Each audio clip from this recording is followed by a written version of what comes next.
I bet you're just dying to know how you did.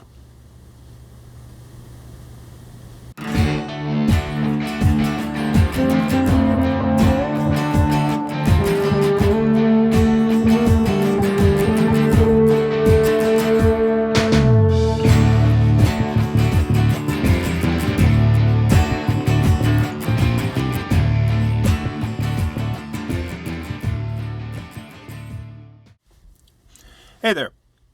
When I read student papers, I read stupidly literal and stupidly critical. And let's talk a minute about what that means.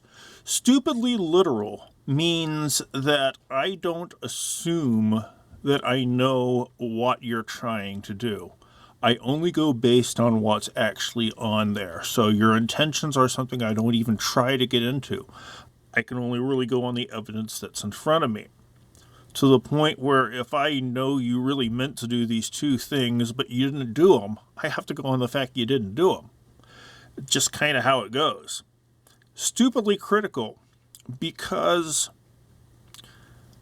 telling you you're great and wonderful might be fun and necessary a lot of times, but in terms of writing, it doesn't really help you.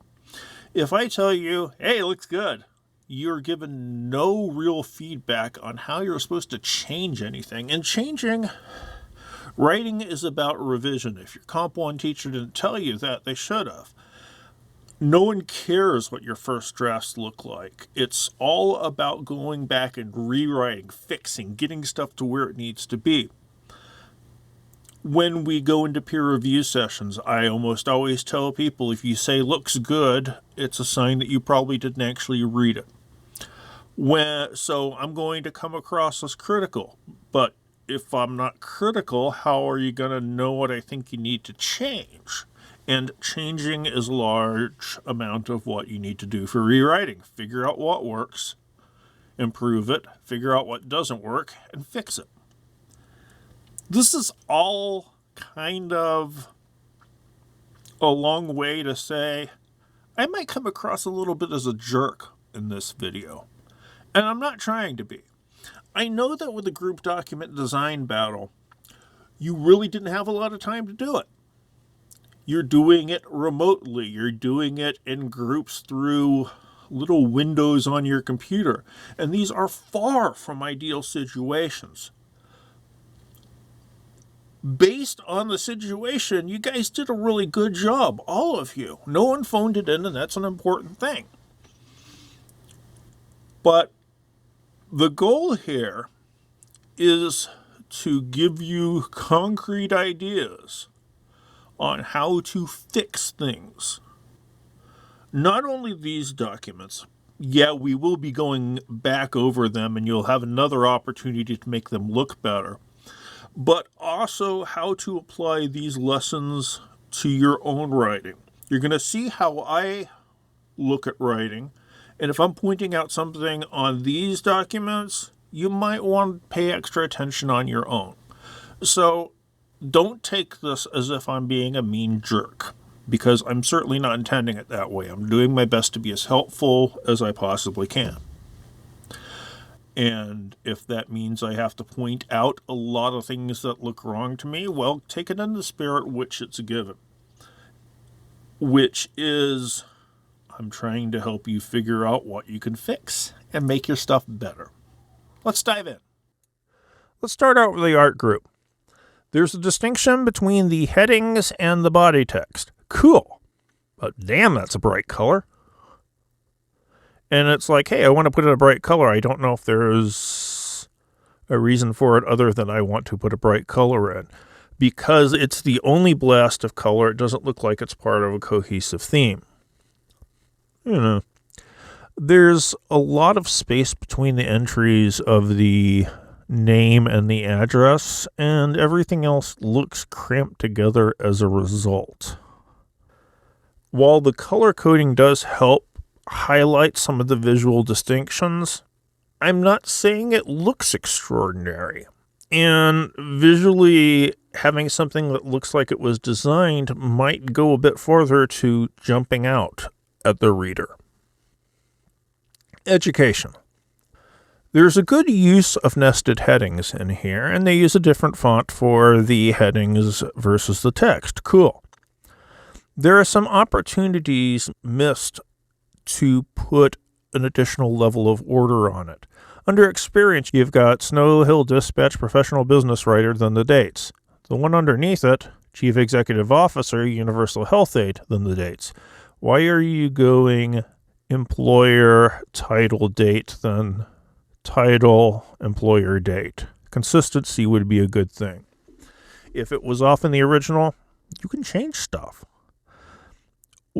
If you also have the ability to format stuff within space, you could line up those dates very easily, and that would provide another level of order. The bullets do add a certain level of organization, but there are some things going on. Universal Health Aid Beach City is not bulleted. The next jobs are. Why? Is volunteer experience really going to be more important than education for this job? It's something to think about. Education is way down at the bottom, and how you arrange stuff. The things we're going to think are the most important are going to be the things that are highest up in the document, or the stuff that you spend the more time and attention on. And the biggest overall impression here is that volunteer experience seems to take over everything else. Yes, I know some of these were faults of the original information, but you have the ability to fix these kind of things. Does it jump out at you? Does it look particularly well designed? It looks passable to me. Kind of cramped, but it doesn't have any particular visual kick to it. The looks of the document itself aren't going to get it noticed.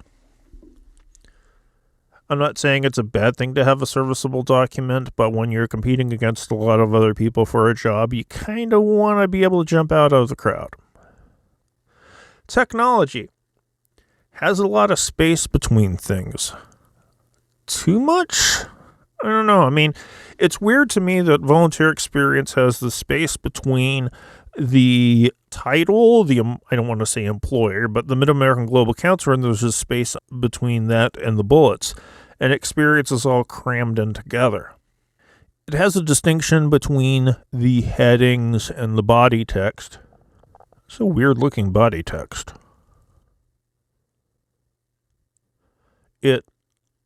I don't know, it just is rubbing me the wrong way for some reason. That might just be an interesting thing with me, though.